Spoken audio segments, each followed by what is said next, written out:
네, 국내 주요 사건 사고 짚어보는 뉴스픽 시간입니다. 제이진주 서울시립대 소방방지학과 교수 그리고 손정혜 변호사와 함께하겠습니다. 안녕하십니까? 안녕하세요.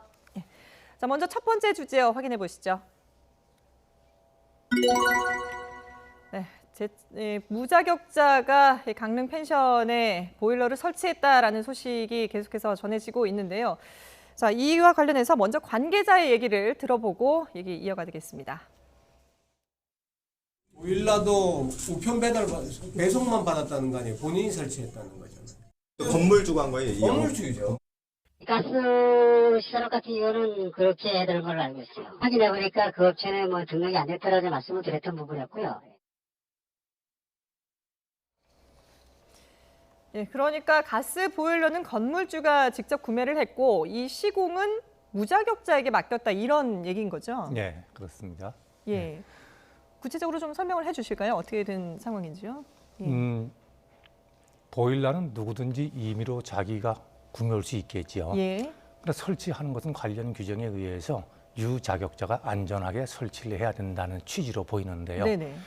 무자격자가 설치했을 경우 3년 이하의 징역이나 3천만 원 이하의 벌금에 처해진다고 되어 있습니다. 예. 그런데 이번에는 그 유자격자가 아닌 무자격자가 설치를 해서 결과가 이렇게 생겼다는 얘기인데 네. 흔히 궁금하게 생각하는 것이 왜 유자격자한테 안 하고 무자격자한테 했을까 그렇죠. 예. 하는 궁금증을 가지는데 네. 문제는 저라도 무자격자한테 하고 싶은 욕심이 생겨요.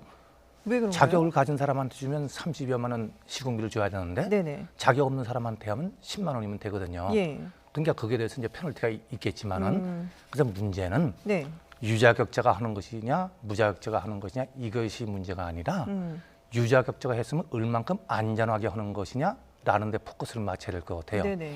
그럼 자격이 안 갖춘 사람이 했어도 안전하게만 한다면 이번 경우를 보면 예, 죄송합니다. 교수님 예. 말씀 중에 지금 저희가 현장을 좀 연결을 해야 될 것 같은데요. 지위를 이용해서 비서를 성폭행한 혐의로 재판에 넘겨졌다가 1심에서 무죄를 선고받았었죠. 안희정 전 충남도지사의 항소심이 오늘부터 정식으로 시작됐는데 안전지사가 직접 오늘 법정에 나왔습니다. 어떤 입장을 밝히는지 한번 들어보죠. 미안합니다. 오늘 법정에서 김지희 씨와 마주하게 되는데요. 심경 어떠십니까? 네, 현장이 상당히 소란스러운 모습을 볼 수가 있는데요. 기자들이 질문을 했지만 안전지사는 묵묵부답으로 법정 안으로 들어갔습니다. 지금 저희가 다시 조금 전 안전지사가 직접 법정에 나오는 모습을 보여드리고 있습니다. 잠시 뒤인 10시 10분부터 강제추행 등의 혐의로 기소된 안전지사의 항소심 첫 공판 기일이 열리는데요. 앞선 두 차례 진행된 준비 기일 때와는 다르게 오늘은 안전지사가 직접 이렇게 법정에 나왔습니다. 하지만 별다른 입장을 밝히지 않고 바로 법정으로 들어갔습니다. 그리고 오늘은 안전지사뿐만 아니라 김지은 전 비서도 피해자 신분으로 법정에 나와서 비공개로 증인 신문을 할 예정이라고 하는데요. 변호사님, 이 오늘 법정에서 어떤 절차들이 진행이 되는 건지 좀 소개를 해주시죠. 일단 공판 준비 기일을 거쳤습니다. 준비 기일을 거쳐서 어떤 증거를 할지 어떤 증인을 신문을 할지가 이제 결정이 됐다라고 생각이 들고요. 네. 보통은 1심에서 증언을 했던 피해자 같은 경우는 2심에서 잘 채택은해주지 않는데 1심에서 부족한 부분이 있거나 1심에서 잘 드러나지 않았던 쟁점에 대해서 다시 증인을 신청해서 피해자로서 증언을 할 수 있습니다. 네네. 그런 차원에서 오늘 김지은 씨 피해자가 직접 나와서 증인 신문을 다시 하는 것이고요. 네. 한간에 문제된 성인지 감수성, 특히 그루밍 범죄다 이런 네네. 여러 가지 지적이 있었는데 그에 대해서 피해 당시 심정 그리고 즉각적으로 신고를 하지 못했던 이유 그리고 이런 권력관계로 인해서 본인이 얼마나 심리적인 위축을 당했는지 여부를 김지은 씨가 다시 항소심 재판부의 앞에서 직접 진술할 것으로 예상이 되고요. 네. 그 피고인 측에서도 반대 신문을 할 수 있습니다. 방어권을 예. 행사해야 되기 때문인데요. 그 과정에서 실제로 피해가 발생했는지 피해의 경위라든가 그 당시의 심리 그리고 그 당시에 주변에서 이것을 즉각적으로 신고하지 못한다고 한다거나 위협적인 상황 위축될 만한 우월적 권력관계가 있었는지 네. 권력을 실제로 그런 우월적 권력관계가 있다라고는 평가했지만 1심에서는 행사하지 않았다라고 했거든요. 행사 부분에 초점을 맞춰서 검찰 측이 증인신문을 이행하지 않을까 생각이 듭니다. 예. 이 재판부가 이 피해자 보호를 위해서 서증조사 그리고 증인신문을 모두 비공개로 하겠다라고 밝혔고요. 그리고 내년 2월 1일에 항소심 선고를 내릴 예정인데 1심에서는 무죄가 나왔는데 이번 이 항소심에서는 과연 어떤 결과가 나올지 관심 있게 지켜보도록 하겠습니다. 네, 안희정 전 지사가 이제 법정에 나오는 모습 저희가 현장으로 생중계해드리는 바람에 중간에 교수님 말씀을 끊게 됐는데 양해 부탁드리고요. 앞서 저희가 이제 보일러 시공을 왜 무자격자에게 맡겼느냐 이 부분에 대해서 이제 말씀을 해주셨었거든요. 잘못 들으면 무자격자한테 맡겨도 된다라는 걸로 오해할까봐 네. 중간에 많이 끊겨서 예. 당연히 유자격자한테 해야죠. 그렇죠. 예. 근데 이제 관심 포커스는 누가 했든지 간에 안전하게 했느냐가 문제고 네. 그것을 확인을 해서 건물을 사용할 수 있도록 해준 시청 측에서 최종 확인을 제대로 했느냐 이 문제라고 봐지거든요. 예. 그래서 근데 이번에 문제는 배기통에서 이제 빠진 게 문제였거든요. 그것이 엄청나게 큰 자격이 있는 사람이 해야 될 것도 아니라는 생각이 들 정도란 말이에요. 아주 예. 간단하고 단순한 사고였단 예. 말이에요. 근데 그런 상태로 시공을 했는데도 건물을 사용할 수 있도록 준공이 처리됐다는 것이 이해가 안 가고 예. 그 사이에 서너 번씩 그 점검을 했음에도 불구하고 네네. 이상이 없는 결과가 나왔다는 것이 제가 볼 적에 누가 시공했느냐 이 문제보다도 예. 왜 확인을 소홀히 했느냐 관리상의 문제가 아닌가 싶습니다. 예. 그다음에 주인이 얘기를 들어보면 책임을 면하기 위해서 그런 얘기를 했는지 모르겠으나 나는 그 저 보일러에 손 하나도 안 네네. 댔다. 공개한 적이 없다. 그 말이 안 되는 얘기죠. 예. 입주자가 들어올 것 같으면 제대로 손을 봐서 안전한 걸 확인을 했어야지. 예. 손을 안 댔다고 하는 것은 무작위에 의한 살인이죠. 그렇게 생각하고 있습니다. 예. 그러니까 이게 시공부터 관리 감독도 소홀했고 그리고 집주인의 어떤 관리 책임도 있을 수 있다 이런 그렇습니다. 말씀이신데 근데 저희가 뭐 구체적으로 그럼 조금 더 꼼꼼히 짚어보도록 하겠습니다. 일단은 왜 자격도 없는 사람에게 이 시공을 맡겼을까? 교수님께서 이제 앞서 금액 때문에 비용 때문에 그렇다라고 말씀을 해주셨는데 그 비용 절감에 대한 이유를 저희가 준비한 녹취를 한번 들어보고 또 얘기를 이어가도록 하겠습니다. 통상적으로 한 25만 원에서 30만 원 정도 비용이 나는데 이번 시공 자금이 한 50만 원이면은 갖다가 시공할 수 있으니까 비용 절감형에서 그렇게 하죠. 시간적 여유가 없다 보니까 구태여 방안까지 들어가서 점검하거나 그렇게는 사실상 힘들다고 봐야죠. 예, 그러니까 시공도 비용 때문에 저렴한 가격으로 이용이 가능하기 때문에 무자격자에게 맡겼고 그리고 이 이후에 점검 역시 뭐 시간 내에 쫓겨서 제대로 하지 못했다라는 저희가 그 음성을 들려드렸는데요. 결국 비용 문제 때문에 이런 안전에 대한 불감증이 생겼다고 봐야 되겠군요. 그러니까 돈 한 10만 원, 20만 원 절약하고자 이렇게 대형 명의 참사를 가져올 수 있는 사고를 야기한 부분인데요. 네. 굉장히 부실하게 관리된 것뿐만 아니라 시공 자체도 굉장히 문제가 있습니다. 예. 건설산업기본법에는 자격증을 가진 사람만이 이렇게 보일러 시공을 해야 되고 종합 건설 면허를 가지고 이렇게 등록한 자가 면허를 가지고 시공을 하게 되어 있습니다. 그리고 도시가스 사업법 시행 규칙에는 시공을 할 때 가장 중요한 것이 지금 이번 사건처럼 이음매가 떨어져 있고 네. 분리되지 않도록 내부에 실리콘으로 마감을 해야 되는 것이고 내년에는 좀 더 강화돼서 철근과 나사를 완전히 동여 매는 것이 이제 기본적인 수칙으로 되어 있는데 그 네. 조치를 하지 않은 겁니다. 만약에 무자격자라고 하더라도 실리콘 조치라든가 의음매를 막을 수 있는 조치만 했다고 하더라도 이런 참사는 막지 않았을까 하는 안타까움이 있는 것인데요. 예. 이렇게 이루어지는 것이 현장에서 실제로 무자격자들이 시공하는 일이 굉장히 많다라는 겁니다. 그런데 제대로 처벌되거나 적발되지 않은 과거들의 실무들이 문제가 있다라고 생각이 들고요. 예. 그 이에 안전 관리 과정에서 이것을 점검할 수 있었는데 왜 점검하지 않았느냐의 문제도 제기될 수 있는데 예. 지금 문제는 10일 전에도 투숙객이 와서 투숙을 했는데 별다른 문제가 없었다는 것입니다. 그렇죠. 집주인이 지금 그렇게 얘기하고 그 있죠. 10일 사이에 보일러 이 배기구와 열통이 분리됐던 원인을 찾아야 되는 것인데 네. 첫 번째는 외력에 의해서 충격에 의해서 외부 충격에 의해서 분리됐을 가능성.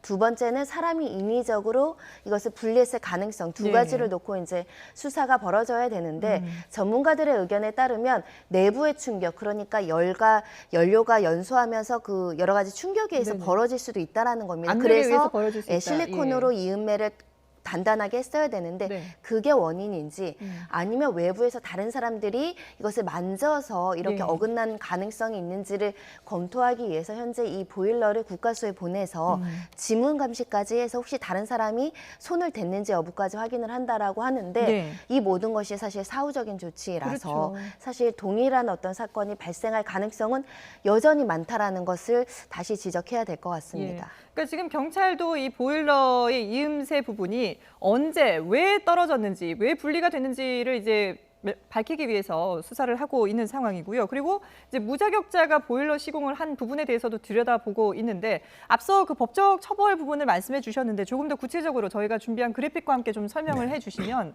일단 이렇게 보일러 시공을 했을 경우에 적발이 되면 어떻게 되는 건가요? 적발되면 결과적으로 3년 이하의 그 징역이나 예. 3천만 원의 벌금을 이제 받도록 되겠죠. 예. 예. 근데 실제로 이렇게 처벌받는 사례들이 많습니까? 이렇게 사고가 나면 그때 그 지적이 돼서 받을까? 예. 평상시에 그렇게 지적이 될 수 있는 기회가 거의 없죠. 그만큼 꼼꼼하게 관리를 감독을 못하고 있는 거죠. 못한다라는 예, 거군요. 예. 그러면은 이게 만약에 이런 식으로 사고가 났을 때 보상은 제대로 받을 수 있습니까? 무자격자에게 설치를 했을 경우에. 보험을 들었었다면 보상을 받을 수 있겠죠. 예. 근데 무자격자가 보험 들고 했을 리는 없고. 예.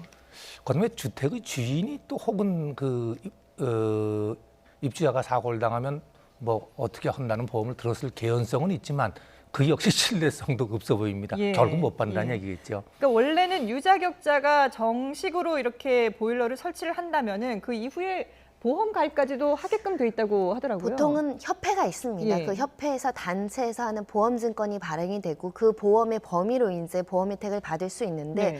이 사건에서는 보일러 시공 업체도 분명히 법적인 책임이 있습니다. 그래서 민사적인 배상을 해야 되는 입장인데 네. 만약에 이 시공업자가 경제적 재력이 없어서 그 발생한 손해에 대해서 배상을 할 수 없다. 그런데다 보험까지 혜택을 받지 못한다고 한다면 사실 피해본 사람 입장에선 굉장히 난감한 일일 수밖에 없는 것인데요.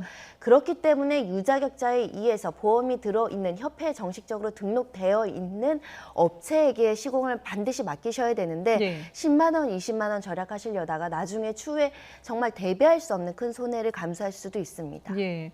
근데 지금 이 사고가 난 펜션에서는 그동안 이루어졌던 안전 점검에서 모두 합격 판정을 받았다고 하거든요. 제대로 검사를 안 하고 그냥 합격을 준 거죠. 근데 문제는 포커스가 조금 이제 틀려지는데요. 모든 안전 점검에 대해서 합격을 받는다 어쩐다 하는 것은 네. 화재 발생 위험성에 대한 걸 거예요. 가스 화재 발생 보일러니까 위험성. 가스 안전공사에서 하든 예. 가스 공급업체가 하든 예. 화재 발생 위험성에 대해서 아마 그 점검을 하는 걸 거예요. 예. 이것처럼 배기가스가 빠져가지고 일산화탄소가 발생해서 생길 수 있는 사고 부분에 대해서는 아마 보지도 않을 겁니다. 예. 그래서 문제는 배기통이 예. 내연 실리콘으로 완전히 압착되어서 빠질 수 없는 상황이 돼야 될 텐데 그거는 관심을 가지고 보는 사람이 아마 없었을 겁니다. 예. 지자체도 제대로 관리 감독을 못해. 지자체에서 한다는 것도 배기가스 부분을 보지는 않을 겁니다. 예. 그 연료가스의 안전성에 대해서만 확인을 하죠. 제대로 했다고 하더라도 그 부분만 확인을 할 겁니다. 예. 예. 지금 강릉시의 입장은 가스 공급업체의 점검표를 안 받았는데 이게 뭐 받아야 될 의무가 없다 이런 입장이라고 하죠. 그러니까 법률과 제도가 미비한 점들이 이번에 많이 발견이 된다라는 건데요. 네. 최종적으로 지자체가 이런 가스 안전에 대한 그 감독의 주체는 맞습니다. 그런데 해당 법에는 이런 일일 점검표를 시에서 직접 챙길 의무가 부과되어 있지 않다 보니 네. 그리고 법에는 이 지금 이런 감독 업무를 위탁할 수 있게 되어 있습니다. 그래서 한국가스공사에 위탁을 했는데 네. 이마저도 한국가스안전공사는 그 외부적인 부분을 점검을 하게 되어 있습니다. LPG 저장 탱크라든가 외부의 계량기를 점검을 책임지는 것이고 네. 가스 공급업체가 이 내부의 그 보일러 문제를 점검하게 되어 있습니다. 예. 그런데 가스 공급업체라는 것이 각 지자체별로 영세한 가스 공급업체들이 많다 보니 네네. 그 1년에 한 번 점검하는 것도 굉장히 부실하게 이루어질 수 있다는 것이고요. 기약해 보면 보면은 가스 공급 업체에서 점검은 나오는데 보통 어떻게 하고 가냐면 비눗물 같은 걸로 가스가 새는지 여부 요 정도 확인하고 가는 경우들이 많거든요. 그러다 네. 보니까 부실 관리가 이루어질 수밖에 없다라는 것이고요. 이 해당된 펜션 같은 경우도 가스를 공급하는 A사가 점검을 했었다고 합니다. 그리고 강릉시에 보고를 했는데 이런 점검표를 일일이 받는 것이 의무화되어 있지 않다 보니까 구두로 보고를 했다는 겁니다. 네. 안전합니다. 점검했습니다. 이렇게 구두 보고로 끝냈다라는 것이고요. 그러다 보니까 이 배관의 설치 상태라든가 이 누출 여부 등이 점검을 표시해서 일일이 이 기록을 남기는 것이 보고가 되지 않았다는 것이고 이제 사후적으로 사고가 발생하니 이 가스 공급 업체 A사가 제대로 점검했는지를 지금 사후적으로 이 일지를 보고 검토를 한다는 것인데 네. 근데 지금 알려진 바는 이 공급 업체가 이 펜션에 몇 개월 전에 점검을 나왔을 때 양호하다라는 표시가 있었다는 네네. 겁니다. 그러다 보니 결국은 점검하는 횟수도 너무 적고 점검을 한다고 하더라도 이를 감독하는 지자체나 상급기관이 제대로 관리 감독을 할 수 없는 구조. 예. 그리고 감독을 할 때 어디까지 점검을 해야 되는 것이 구체적으로 매뉴얼화되어 있지 않다 보니 부실한 감독이 이루어질 수밖에 없는 구조인데다가 더군다나 시공업체들은 영세해서 예. 혹여라도 이 관리 감독이 시공업체가 잘못했다라고 해서 법률적으로 책임이 있다라고 평가해도 실제로 피해를 본 사람들은 이 업체로부터 배상받기 좀 난감해지는 상황도 초래될 수 있다라는 부분에 있어서는 예. 총체적인 관리 부실의 문제가 지적될 수 있습니다. 그러니까 이런 대형 참사가 발생하고 난 뒤에서야 법과 제도 그리고 또 뭐 시스템의 허점들이 발견이 되는데 그러면은 앞서 변호사님이 지적해 주셨던 이런 부분들을 좀 이번 기회에 보강을 할 필요가 있을 것 같아요. 이게 이제 농어촌 민박이라고 해서 예. 농어촌 정비법에 따라서 이 농어촌 민박인 펜션은 여러 가지 좀 안전점검에서 조금 더 규제가 풀어진 측면이 있습니다. 네. 말하자면 안전점검은 받지만 소방점검은 받지만 이런 가스점검이나 이런 것들은 분리돼서 이 가스 공급업체에서 하도록 되어 있거든요. 네. 이 가스 안전 문제도 소방점검처럼 안전점검에 포함해서 매년 받도록 의무화시켜야 될 것이고요. 매년 1회 2회로는 부족하지 않나 싶고 예. 그리고 지금 아까 3년 이하 3천만 원 이하 벌금이라고 했는데 무자격자가 시공했을 때의 처벌 기준이나 이런 것들을 굉장히 높일 필요가 있고요. 적극적으로 이것을 적발해서 예. 규제하는 방안을 마련해야 되지 않을까라는 생각이 듭니다. 예.